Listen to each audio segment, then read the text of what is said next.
Support नहीं चाहे पिया, हमके एक बोरा नोट नहीं चाहे पिया। इज्जत उतरता अभियो से ढाक लो ढाक लो।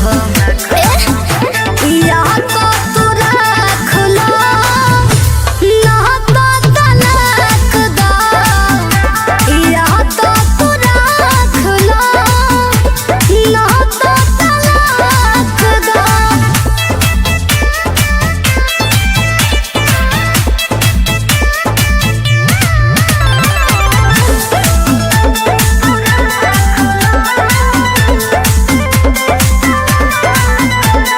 कौन मजा पावेला ओने रे पिया, भोल के हुआ ही जाए ढेर रे पिया। बुझला हमें हर वाला के हुना प्रूफ दी हो, काया में ना कोनिया के सुख दी हो। भोले उछली के रहने ओने माक लो माक लो। या तो तू रख लो ना तो तलाक दो, या तो तू रख लो ना तो तलाक दो।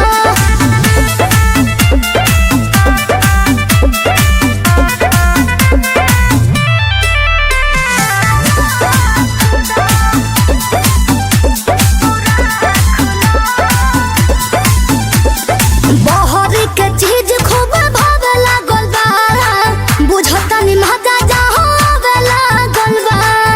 सब बुझता नि हो आ कोइलो मन मानी अब बेसी बनम, कहिले चिता के बात सुनो सारा गम। मधु मिश्री मिला के भले फाक लो फाक लो। या तो तू रख लो ना तो तलाक दो, या तो तू रख लो ना तो तलाक दो। बुझ जा कि रोज कोर्ट के सपोर्ट नहीं चाहे पिया, हमके एक बोरा नोट नहीं चाहे पिया। इज्जत उतरता अभियो से ढाक लो ढाक लो। या तो